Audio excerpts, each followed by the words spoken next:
Welcome to another episode of the Profit Desk. I'm Dexter. And I'm Daniel. We appreciate y'all for continuing to rock with us. We've been gone for about almost a month now. I think our last episode was February 10th. So it's good to be back in the saddle.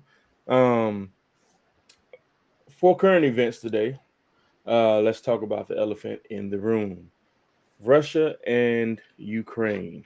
Yeah. Um, I don't think I have to get too deep into the politics of it.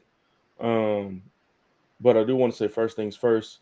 Thoughts and prayers go to the families of Ukraine, and yeah, I don't know how much more to say on that, but thoughts and prayers are with you. Mhm. Um, Dan, you got anything you want to say on that before I move forward with it? Um, Oh, I echo the sentiments of what you said. and on the economic side of things, um, there have been some what did we issue? Did we issue sanctions on them? As far as um, we trade oil with Russia, so we do have sanctions in place. Uh, that means that the cost per barrel is going to go up, which means that Has your gone up. cost Has is, gone. has gone up. Has gone up. Okay, yeah.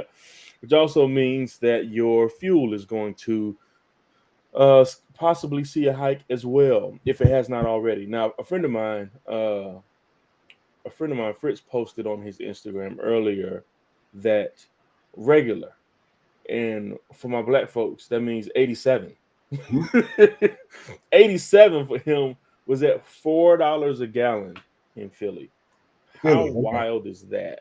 Okay. Um, he actually posted a video of it so that we'd believe it. Um, I'm not one to look at gas prices because I mean, what's the alternative? Walk? Hmm. It's not happening. So we go fuel up anyway. Hmm. But even I know that $4 is kind of ridiculous. And we're only gonna see it go up from here. Um, Yeah, they were saying that it may get up in certain places, kind of like the West Coast, places in the East Coast, up north, northeast. Um, it may get up to around 5, 6, maybe $7. oof, So that's going to touch everybody's pocketbook, everybody's well, wallet, everybody's purse. I told my wife yesterday. I said, um sooner or later I'm going to get out this gas car game. oh yeah, oh Oh yeah, yeah. She said, "Oh yeah, my favorite car is a Tesla." I said, "Okay, okay, okay, all right." So now I know. Had no idea. But certain yeah, situations will bring certain things out of you, right? And it's one yeah, of those situations where high gas prices start making you look for other options or other alternatives. How can I fix this problem? The problem is gas costs too much.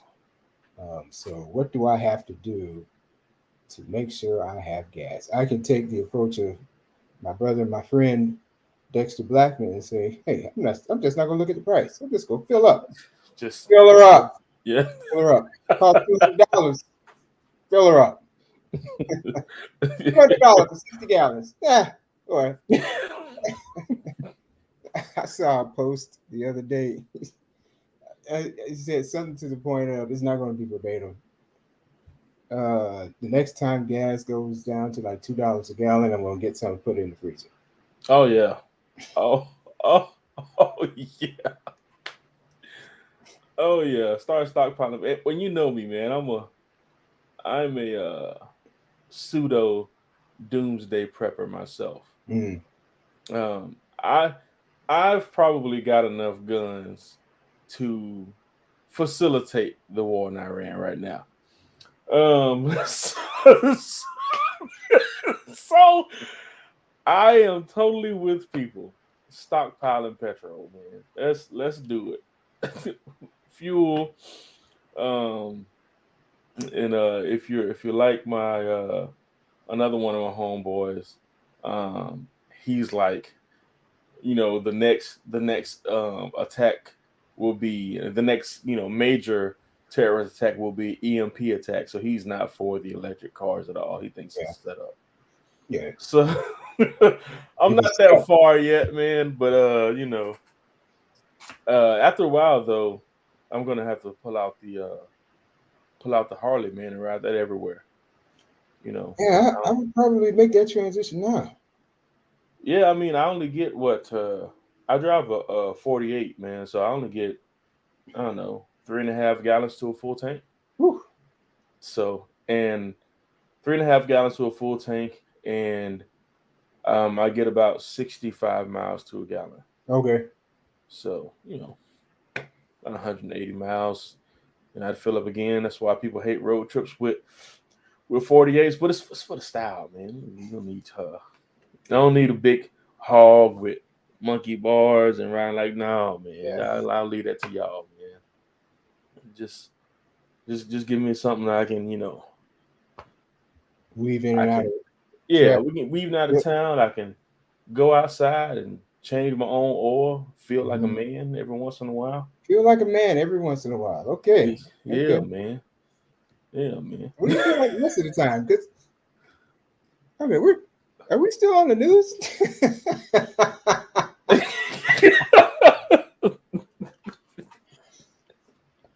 But anyway, yeah, gas prices.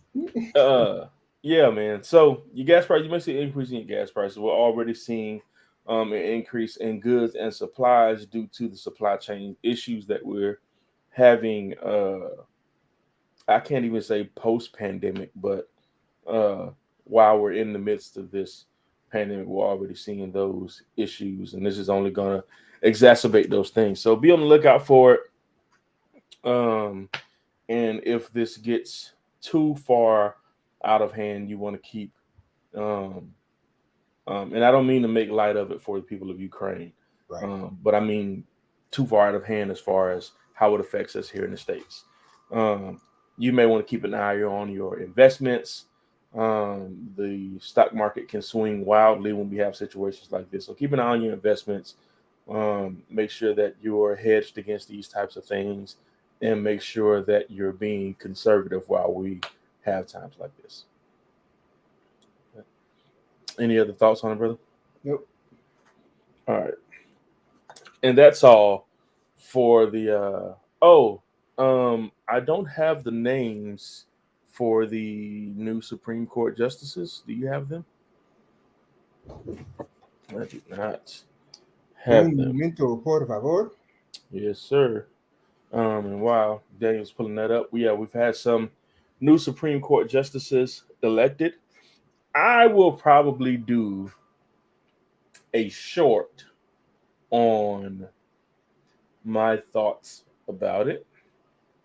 Um, but I did see that someone posed an interesting question, and the question that they posed, at least I thought it was interesting. The question that they posed, they said President Biden decided that the Supreme Court justices would be black before he ever chose them. Hmm. The question that was posed was, are we, as African Americans, as black people, are we okay with the fact that we were chosen because we were black and not because we were the best? Hmm. Clearly, we were the best of those that were black if we were chosen. But if he decided that the next Supreme Court justice would be black rather than choosing the best candidate for the job, are you okay with that? That'll probably, we won't go dive into that on this episode, but we'll probably do a short on it. Um, Danny, you can or cannot chime in on it at this point, or you can wait till we do like a little sidebar. So the Supreme Court nominee, the first female African American nominee, is Mm-hmm. Judge Ketanji Brown Jackson. Yes.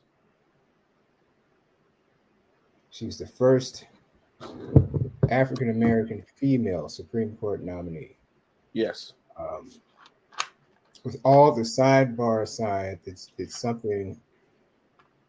Whether the motive, regardless of the motive, it's a historic time uh, in African American and American history.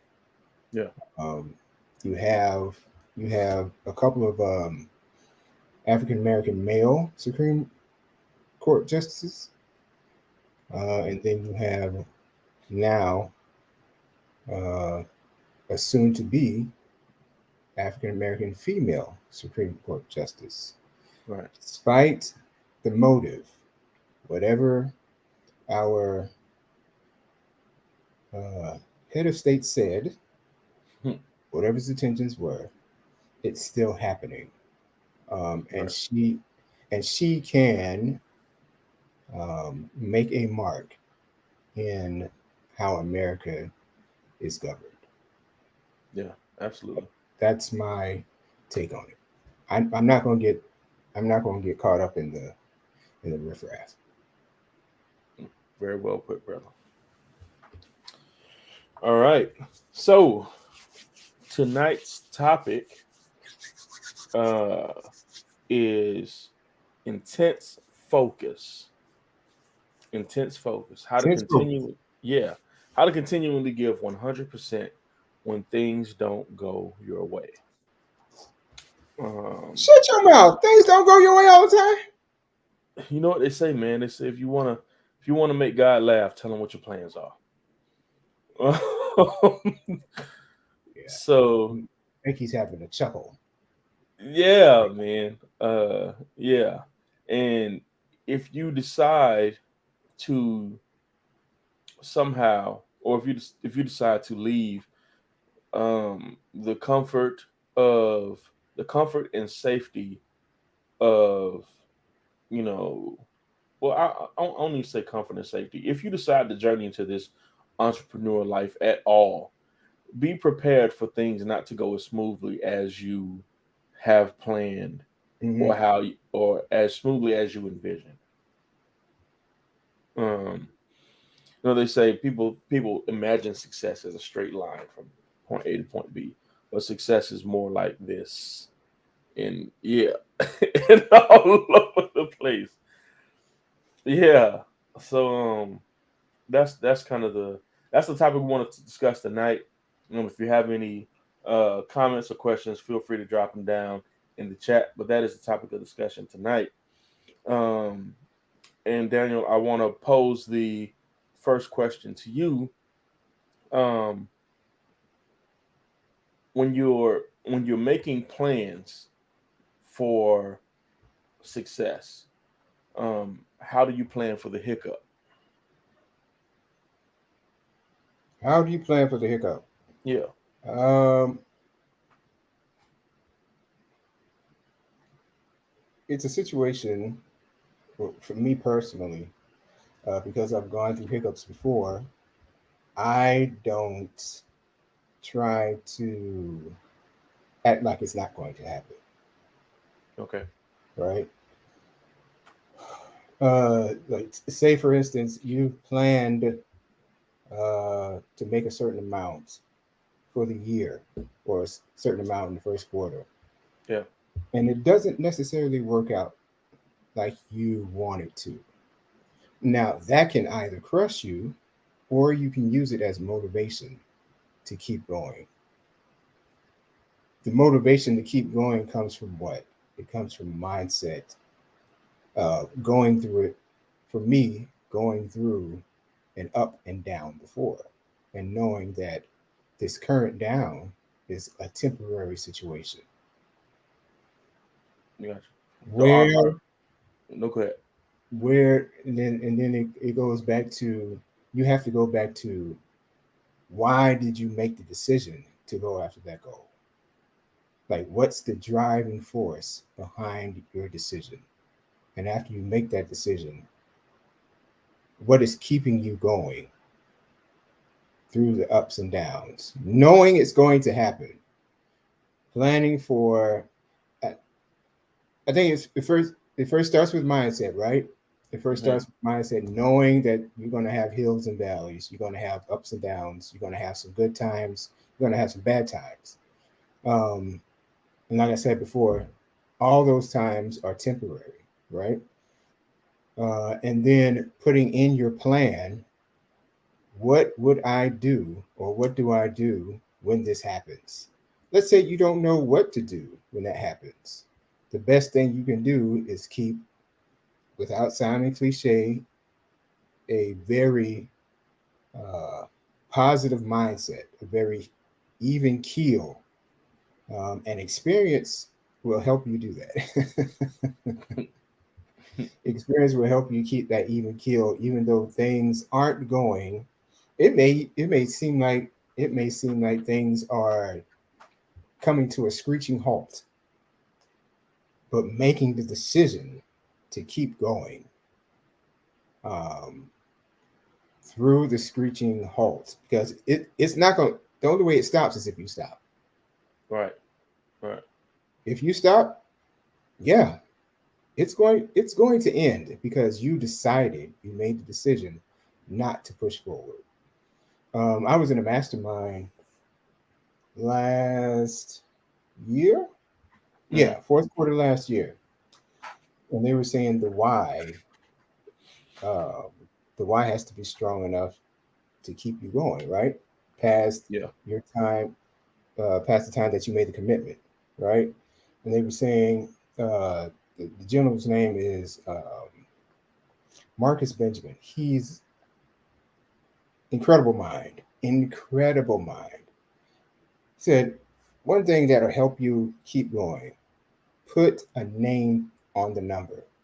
And if now the name has to be very important to you, like a family member, a friend, a loved one. They have to be very important to you. Like for me, my kids, Mm. I put each of my kids' name on a number. If I don't keep going, how much that tells me how much I value my kids. Right. So for me, you and I, in a very circuitous nature, I said, you asked me, how do I plan? First, I have to find out what that why is, um, and and then what's my mission, right? And Yeah. every time I look at that why or that mission, it helps keep me going, even at the times that I don't want to because things aren't going well, or I don't want to because I'm too tired, or I don't want to because I'm not feeling well in my body. Whatever the situation is, that has to be stronger than how you feel. Because, like I said on a previous episode or show, your goals don't care how you feel. That's a fact. That's a fact. Goals do not care how you feel. You said something about your why having to be uh, strong enough to get you beyond the commitment, right? But beyond the initial motivation, I guess. Um, and there was something that Patrick Bet David said about layering your whys, Mm-hmm. right? And because uh, and the reality being that for most people, um, they don't initially pick a why strong enough. So you have to be prepared for that why to think of it like a sheet of paper and dropping. And let's say you have that sheet of paper and adversity being drops of water, Mm-hmm. right? And you have this sheet of paper, you have this sheet of paper, you have this sheet of paper. And each time life is going to drop water on those pieces of paper. Mm-hmm. And every once in a while, you'll get a paperweight that drops, right? Mm-hmm. And if your why is not strong enough, if it's not printed on card stock, then it will tear. Mm-hmm. So Patrick Bet David talks about layering your whys so that when one why gets a tear in it, you have the others to support you and keep you moving. Mhm. And I think that's extremely important, to the point that you were making. If you cannot find a why strong enough, you definitely have to find several whys, and stack them to keep you going forward. Um, I was I have thinking about, four. yeah, four of them, Mhm. four whys. Okay, okay. Um, I have um, I have a little bit more than four. Mhm. um, and you and I both know, I recently discovered a new why since we had our last show. Yeah, yeah, yeah. Actually, crossed my mind. I was going to ask you how that's going. Yeah, it's going all right. For those that are watching, I promise you we will do a segment on this, because one, I think it's not only important to, so you guys can follow us through this journey and you can see real life as well as business. But in addition to that, we need to do a show on family and money. Hmm. But over the break, we had a 3 week break, and over the break, um, I was reached out by someone, and to make a long story short, I found a long lost sibling, and in addition to that, found out I had four additional siblings, so five new siblings. Me being the oldest of a family I never knew I had. Yes, it is a long story, and I will share whatever details I can without diving too deep into my personal life with you. But we'll do a whole show on family and money, and we'll put that on the calendar and do it soon. But to that point, I have several whys layered, and stacked, and some new, some old. But I think it's important for you to find that. And for me, in the beginning, it was so difficult to find a why, man. Hmm. Like a reason, because we're taught that being selfish is a bad thing. Hmm. I am no longer a believer of that. Um, but you grow up thinking that anything that is self-centered is wrong. Um, and that's just not the case. But I uh I thought that, and it took me for the longest. It took me forever to find a why. Now, as you gain more success, will your why become selfless? Most of the time, it develops that way. It becomes more and more selfless as you go on. But I don't think there's anything wrong with being poor and desiring to be rich one day. Hmm. Um, and now people will tell you, hey, you need a stronger why than that, and that is true. You're going to need something much stronger than that Hmm. to help you along, to help you with this process. But to start, that's enough. That's enough motivation to get you off the couch. Um, while you were talking, I thought about something. And is there a difference between um, preparing for setbacks and planning for failure? Is there a difference to you?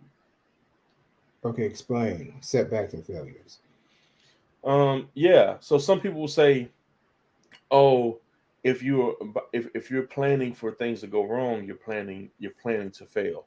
You're planning for your idea not to work." Do you believe that to be a true statement, or do you just think that that's the wrong lens to view it through?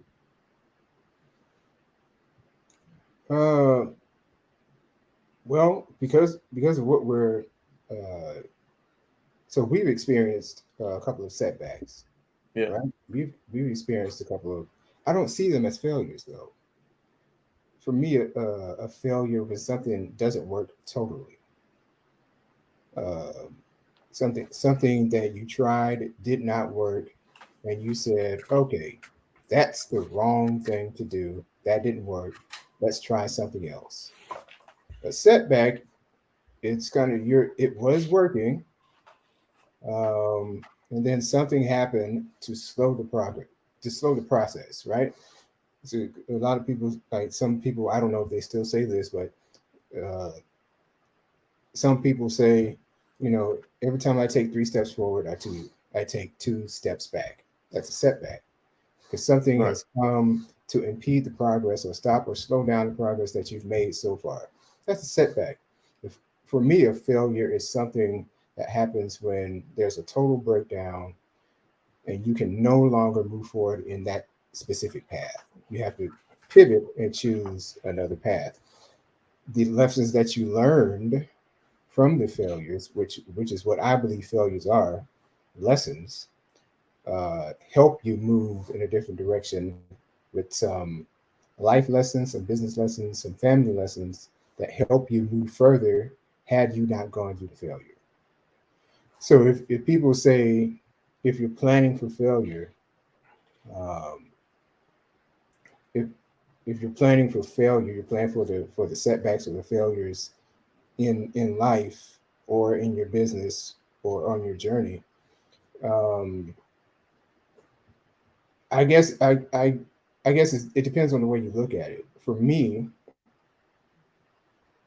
planning for something to happen is kind of like hedging your bet because you're betting Mm. on yourself, right? But what Right. if this happens? What do I do? What if this happens? What would be the best course of direction, right?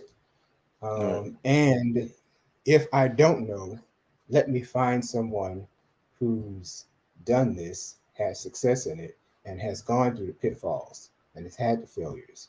Let me gain access to them and see what they say so they can instruct me or guide me or give me some wisdom that I hadn't had before I started the journey. Because sometimes you can go through the failures, or you can just find someone that's going through the failures, and they'll guide you around those pitfalls. So planning for failure, I think it's necessary. But some people plan for failure with failure in mind, not success in Mm. mind.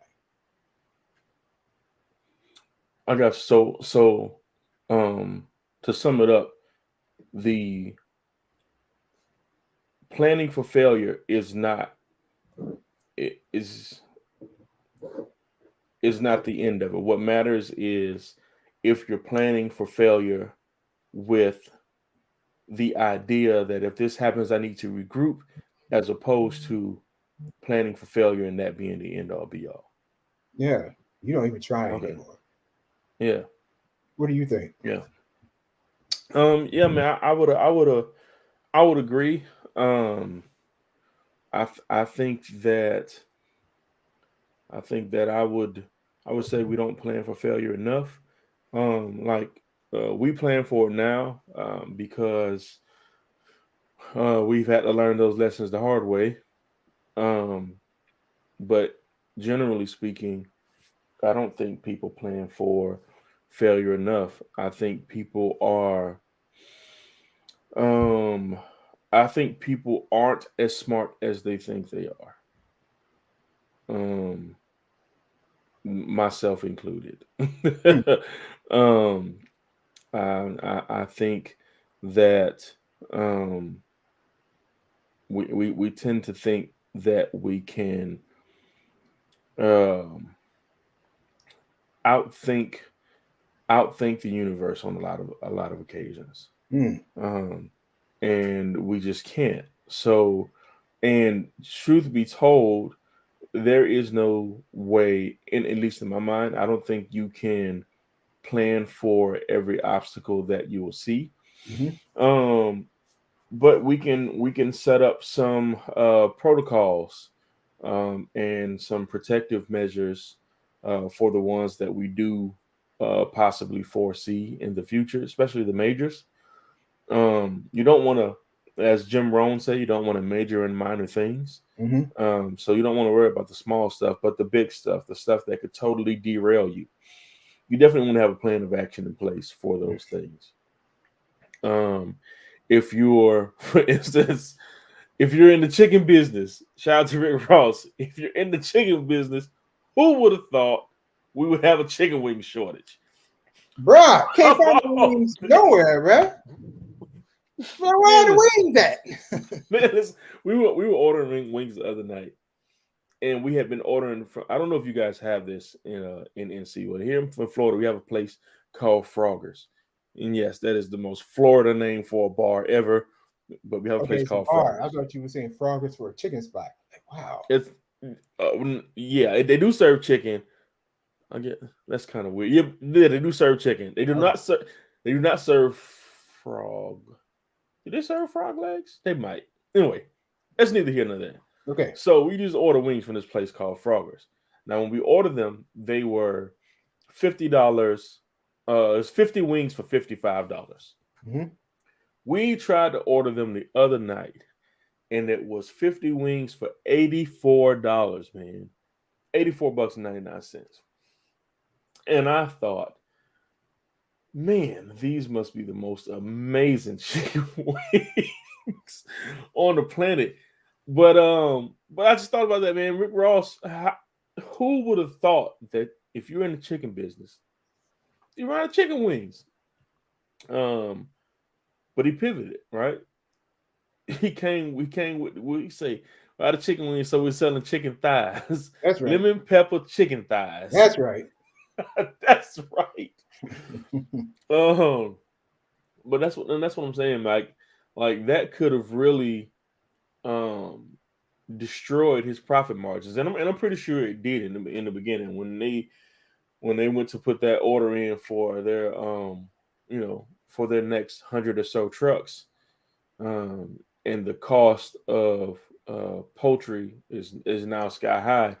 I'm pretty sure they realized, hey, we have to make some adjustments here. We're not going to last the rest of the month. Mm-hmm. And as a business owner, as an entrepreneur, even sometimes as an entrepreneur, you're going to have to be prepared for those things. And since you can't prepare for everything, you have to look out for the majors. You have to prepare for the majors. So if you're in the chicken business, be on the lookout for things that could cause a chicken wing shortage. If you're what we were talking about is, let's see, what's another business, brother? If I I don't want to know. go back. I want to go back to. I want to go back to planning for the failures. Some Yeah, people, some people don't plan. They just make a they decision. don't plan. Period. They don't plan. They just make a decision Yeah. and find out how to do it along the way. Right? There are some Yep. people who make a decision and plan, and then there's some people who say, "Oh, I want to do this." They go out and do it, or try to figure it out. Along the way, the how happens. They make the decision. They don't know how it's going to happen. Now, I'm not talking about manifesting. I'm not talking about just shooting some words into the air and all of a sudden it happens. No, Right. you have to put some feet behind those words. Yep. Faith without works It's dead. don't work. It don't work. That's right. So you have to put feet to the faith. Some people do that. Some people speak life. They put feet to their faith, and the how happens along the way. Other people, they say, "Ooh, I wonder how you do that. I want to do this. I wonder how you do that," and then they take time out to plan, find out, okay, what to do, What are some pros and negatives? What are pros and cons? What are some potential pitfalls? What are the pluses? What are the negatives? Who's done this before? Can I reach out to them and find out, blah, blah, blah, so such and such. So you have these two groups of people. Neither one is wrong. Right. And I'm saying that to the fact that, you said that, you have to plan for the majors. What if they don't know what the majors are? They just go out and start a chicken business. And there's a high possibility in the beginning you won't know what the majors are. You won't know. You won't But know. because Yeah. the desire to do it is so strong that you keep going. And then that's where that mentality comes in. And then you have to find the right people to surround yourself with to keep your mindset intact, right? Way Mhm. beyond motivation, the decision and the commitment to ride that thing out. Have the people around you to support you in your down times. When that major hits you, when that paperweight hits that first Y and he gets Right. stuck on that second Y, that cutting through that first Y hurts, right? Telling you. Yeah. It hurts, and Yeah. you can feel it. You can't sleep.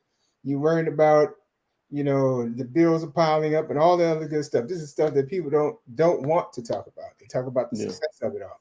Yes, it can happen, but the pitfalls are going to happen. So being able to surround yourself with the right people, the right coaches, the right mentors, the right support system, the right friends who believe in you.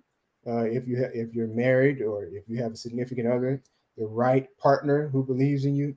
That's very, very, very important to keep you going.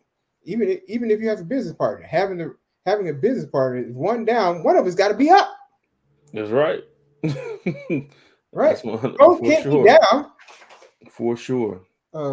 So to your point, some people don't know the how, but they do know what they want to do. They make the decision and they figure out how along the way.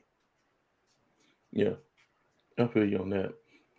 Um and and I guess that's why, even though people say, um well, first of all, shout out to the people capable of making a decision. Mm-hmm. That is Mm-hmm. a talent and a gift in itself. Um, so shout out to those people. Second thing is having a partner that you can lean on is so underrated, man. Mm-hmm. People talk all the time about not going into business with friends. I'm a believer of that to a certain extent. However, you do need someone that you can trust, that you can lean on, that is just as committed to the cause as you, that can hold you accountable. Mm-hmm. One, and also somebody that has enough fuel on their fire that even when you're running low, they can keep the torch burning. Mm-hmm. Well, I don't know how many episodes we're in now, but there are times where either I don't feel like doing the show or Daniel doesn't feel like doing the show. And the other person has to have um, enough uh, commitment, motivation, whatever you want to call it, to say, "Hey, man, go shake it off. Let's do the show." Mm-hmm. Um, or even when it comes to business, real estate, everything is not uh, closings and checks. Mm-hmm. um, Mm-hmm. there are some rough times and some dark days in this business, and you have to be able to lean on one another. So although, like I said, to a certain extent, I am against uh, entering into business with friends. I think if you're mature enough and your goals align and you can set clear boundaries, I think that having someone you can depend on, someone you trust, someone you can count on, that is like there is. I mean, it's invaluable. Hmm. So I think that's important. Yeah, Um, Go real ahead. quick, the intense focus. What does that mean to you? To me, intense focus, man, and so a lot of people will probably hear that and think laser focus. And that's not exactly how what it means to me or how I perceive it. Intense focus. So we have a goal this year, and I guess we won't talk numbers on this episode. But, we've done it before, but we do have a goal this year, right? And to me, intense focus is always having that goal at the forefront of your mind, Mhm. regardless of what is going on in your everyday life. Um, and you're gonna have days where you don't feel like opening your laptop. You're gonna Mhm. have days where you don't feel like getting out of bed. That I was talking to a friend of mine, and she was saying she was always told that if you find something you love, you'll never have to work a day in your life. I have never heard a bigger crock of BS. That is trash. No matter what you love, no matter what you do, there will always be days you don't feel like doing it. Mhm. Um, and to me, intense focus is keeping that flame lit, a burning desire to achieve the goal against all odds. It doesn't mean an unhealthy laser focus, meaning that uh, it's all you think about, and you focus on it at the peril of your social life. You focus on it at the peril of your health, of all those other things.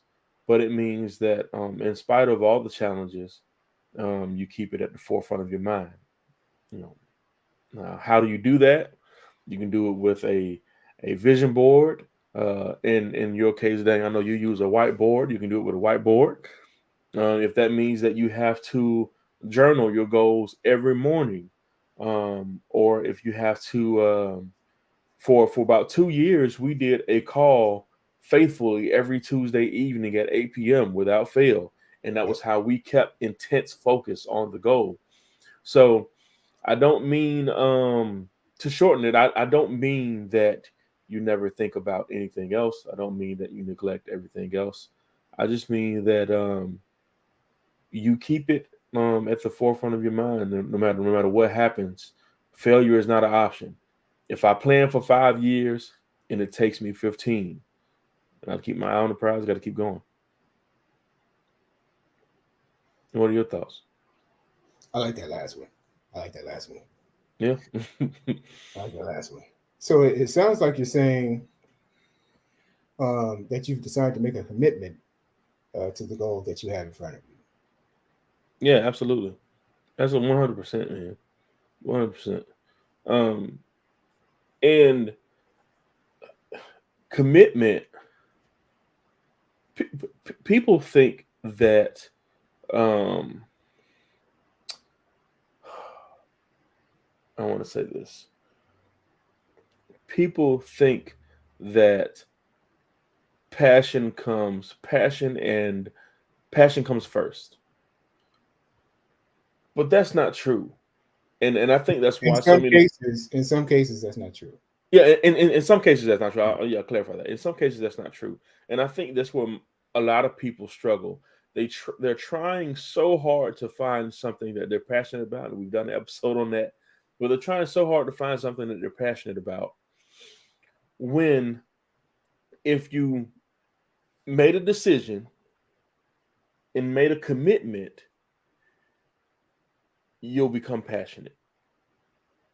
Be passionate about keeping your commitment to the decision you made. Yeah. Um, and It'll grow from that. It's kind of like a I don't know if this is a good example or a bad example, but we're gonna go with it. It's kind of like arranged marriages, Mhm. right? The decision is first, the commitment is there, and the passion grows over time because of a dedication to the commitment that was made.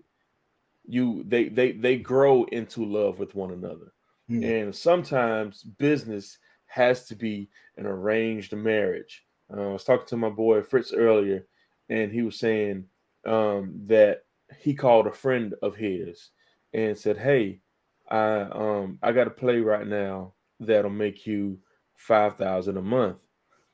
And the person that he spoke to was like, I don't know, man. I don't really like that. I don't really like doing that kind of stuff."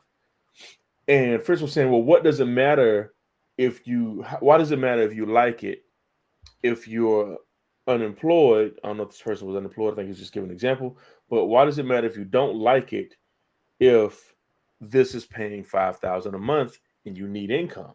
Mhm. What does it matter if you don't like it? If it meets your need long enough, you'll grow to love it.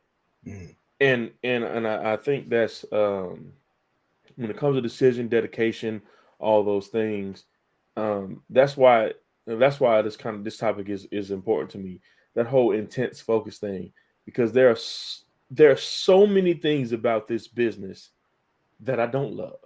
Even though Mhm. I love real estate, there's so many things about this business that I don't love. Mhm. I love the data. That's it. Numbers, information, connect the dots. That is my thing. Um, and but there are several parts of this business I don't love, Mhm. and I have to interact with all those parts of the business on a regular basis. Mhm. I don't get to pick and choose. Even though we're a team, we work as a unit, so we don't get to pick and choose. You know what I mean? So um, yeah, I say make a commitment, let your passion follow. Um, and stay focused on it, man. Just set it in your mind. This is the goal I want to achieve, and allow life to happen. All right, allow things to go wrong. If they go wrong, pick up the pieces and you keep moving forward. Don't feel like um, a lot of times when we fail, we feel like we're the first person to fail at it. But you can't let that happen. You got to realize that it's like you said before. Find people that have done it before, and get counsel. Say, hey man, I'm going through this. This happened. They're probably gonna laugh, because as entrepreneurs, that's how we communicate that it's happened to us before. We laugh. We laugh. If you're going through title issues and you tell somebody who's done 100 deals, they're probably gonna laugh. Mhm. So yeah, I've done that before. I mean, it's what it is. So find counsel, find somebody who's done it before. Don't be afraid to ask questions. Um, don't ask stupid questions. Um, there are stupid questions. Um, but yeah, man, go out there and do the business. Okay, this is I'm going off to the left. What is a Yeah. stupid question? Oh man. So a lot of people have been And told, do hey, stupid questions prohibit you or stop you from intense focus? yes, yes, absolutely. So okay, two-part question. What is it? What is a stupid question? Um, if Google can answer it, it's a stupid question. Um, if 5 to 10 minutes of research could have answered it for you, it's a stupid question. Um, and the the time that you spend trying to find someone an answer to a stupid question could be spent focused on your business. That's not intense focus. That is majoring in minor things. Um, if you're if it's your first year in business, okay, and I'm going to use real estate because that's the business I'm most familiar with. That's the business that we're in. If you are a wholesaler and it's your first year in business, right? I and you come to me and you say, "Hey man, I'm just getting started wholesaling. I'm super excited. I want to know where can I get some t-shirts made." I'm like, "T-shirts? Why do you need t-shirts?" And you're like, "Oh, I saw D Will has got some shirts that say I buy houses, and I was gonna buy one of his, but no, I thought, man, wouldn't it be cool if I had my own company logo on my shirt?" And speaking of logos, like who did your logo? Can you tell me who can do mine? I'm like, "Have you done a deal yet?" And you're like, "Well, no, but I'm saying like you're supposed to look credible, right? Like, so I just want to get that stuff out of the way." And I'm like, "Focus, focus. Get your first deal under your belt. Get you a list. Get some calls done. Um, Knock those first 100 calls out. Get them out of the way as quick as possible. Get the first 100 calls out of the way as fast as possible. Um, and just get focused, man. You'll realize that none of those things don't matter at all, and they couldn't. I mean, unless you're in merchandising, unless you're going the route that D Will went and you're starting an entire clothing business, that's something else. But as far as like just be focused um on the things, what do they call them? Income producing activities. Mhm. Be focused on those. That's what I mean by intense focus. Income producing activities, things that progress you towards your goal every day, no matter how small the step. And most of the time, most people in the beginning think research is propelling them forward. Mhm. It is not. Research is a lateral move. It's not. It is not propelling you forward. Mhm. Do enough research so that you don't hurt yourself or get put in jail, and run like the wind. Mhm. So is that question a stupid question or uninformed question? Because it It's sounds it's it's it's stupid because it's ill informed. okay.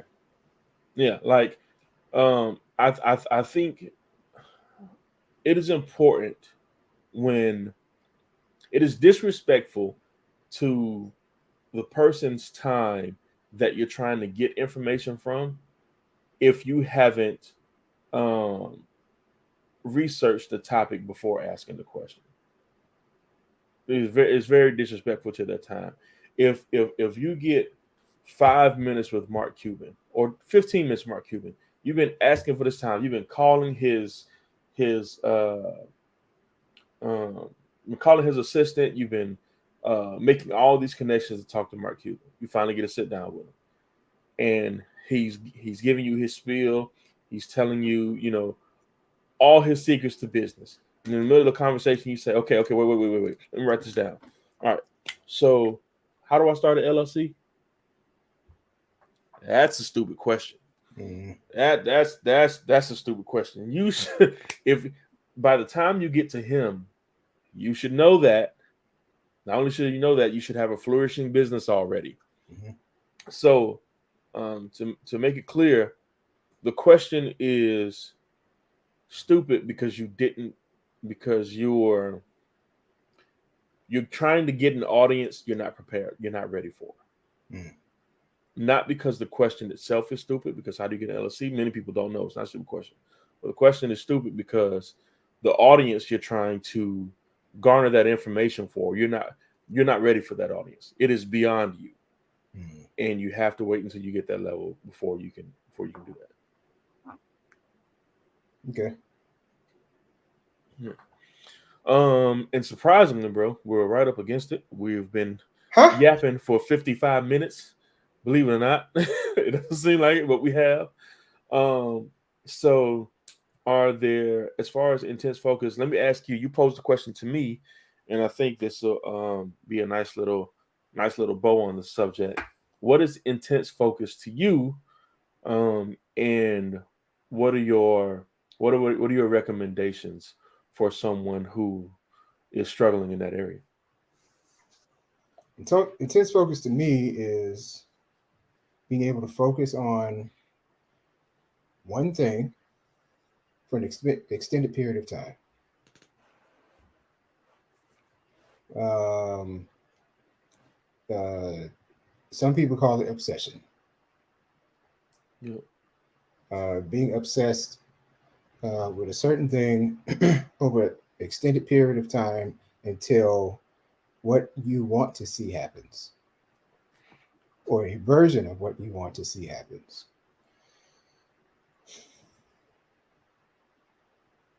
And I think your second question was, what are some recommendations to become focused? Yeah, for people who struggle with developing that obsession or that kind of that kind of extreme focus, um, what would you say to them? Start with something small, something every day, something you can decide and make a commitment to. And I think we've briefly talked about this before. Let's say that that we have to do a show about health. That's part of Hmm. life. It's part of business, part of entrepreneurship. So let's say you want to lose 20 pounds in this year, right? You want to Yeah, lose 20 pounds. You're at 250, you want to be at 230 by December. Uh, so what does every day look like? So most people set out in December, in January, saying, "Oh, I'm going to lose 20 pounds. I'm going to lose 20 pounds in 6 months, or I'm going to lose 20 pounds in 2 weeks, which is crazy. I'm going to lose 20 pounds in whatever time frame they set. yeah, They may not even set a time frame. Like this year, I want to lose 20 pounds, or in January they say I want to lose 20 pounds. Okay, yeah. great. What are you going to do? Well, I want to go to the gym. Okay, good. What's that look like? What gym are you going to? I'll go to whatever local gym they have. Right. Okay, great. What does that look like? Is there a membership fee? What is that? Is there anything? Is there any cost associated with that? Oh, I don't know. Okay, you probably need to find out what the costs are and see if you want to pay that cost. And then, yeah, here's where here's the focus, because each time you ask a question like that, you have to make a decision to move forward in what to do next, Right. right? So still have to keep that focus, and the longer you go, the the more likely it is that you lose focus, because you have to make the decision, and then making the decision, you have to find out how to do it, and we're going through the hows, right? Oh, go to the Hmm. gym, pay the cost. Now you have to find out, okay, when's the best time for me to go to the gym, if that's what you choose to do. Is it early in the morning? Do you take a break at lunch? Do you go afterward? Right? Do you make that decision? Yeah. All right. So you get in the gym, then they tell you, okay, you have to change your diet. This is what you have to do. Whoa! You see how I just disappeared? you know Right. that Right. that gif or that meme, that gif or that meme. Homer With Simpson. Homer going into the bushes. That's where you start losing people. They're like, whoa, Yeah. you mess with my food?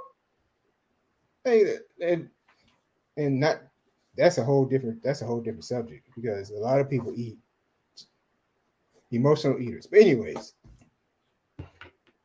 I would say, um, man, pick one thing that's manageable for you. Like, get up in the morning 15 minutes earlier than you normally do, Yeah. right? Just get up. Don't hit snooze. Set your alarm on your phone. You're gonna go to bed with it in your hand anyway. Set the alarm on your phone. Set it right there by the nightstand where you can get it. When it goes off, make the alarm really loud, so you have to get up. One thing I like to do, what I started to do before I get up, before I get up on a regular basis now. I don't even need the alarm. I used to set my phone way across the room. To make you get up and turn the alarm off. Mm-hmm. And once I'm up, you know, I might as well just stay up. Now, see Just me, brother. Let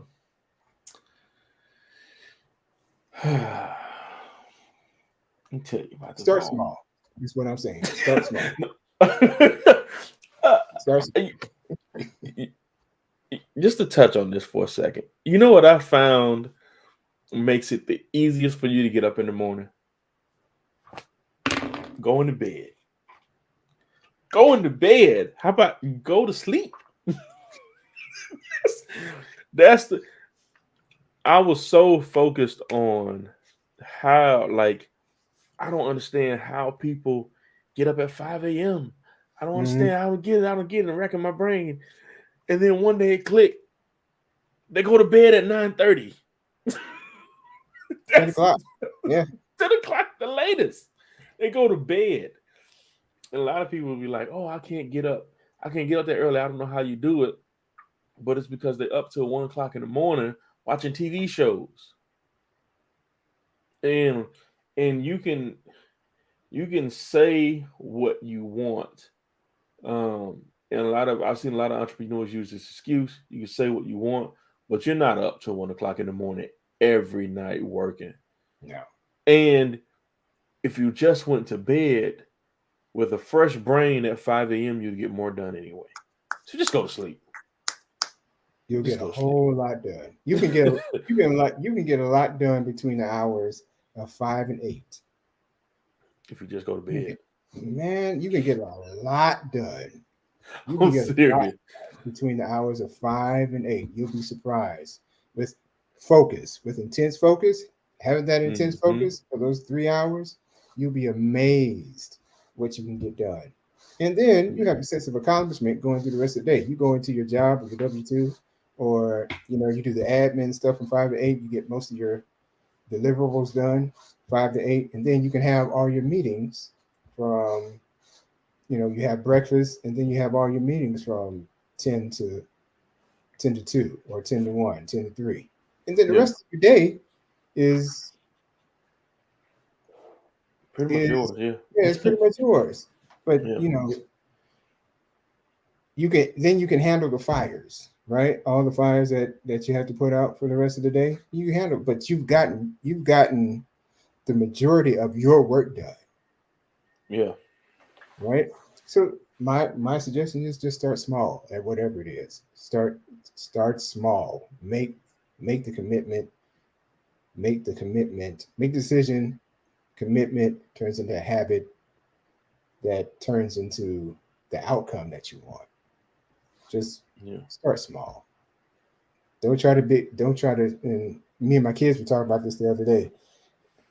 Actually, my son, he was like, "Yeah, we were talking about the elephant and how you have to eat it one bite at a time." Oh yeah. And my other brother, One bite at a time. my other son was like, "Eating an elephant, ugh!" Like, no, it's not literally. They're talking about um, how to break down a task. It's, Yeah. it's a little bit at a time. Inch by inch is a cinch. You know, you just do a little bit at a time. You'll be amazed what you can get done. So Develop the habit of doing it. what did Serena Williams' dad say? Don't focus on building the wall. Focus on laying each brick perfectly. Yeah, I All think that right. was Will Smith's King. fault. Oh, it was Will Smith's father. Yeah, Okay.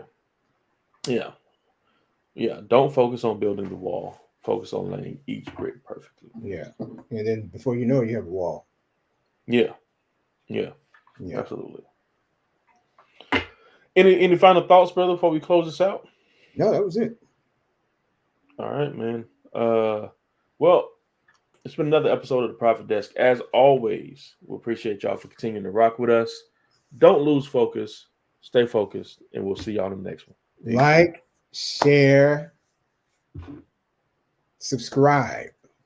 All those things. Like, share, subscribe. My brother keeps forgetting. Like, Listen, share, subscribe. if you've been Love here y'all. this long, you should have done it already. Love y'all. I'll talk to you later. Peace.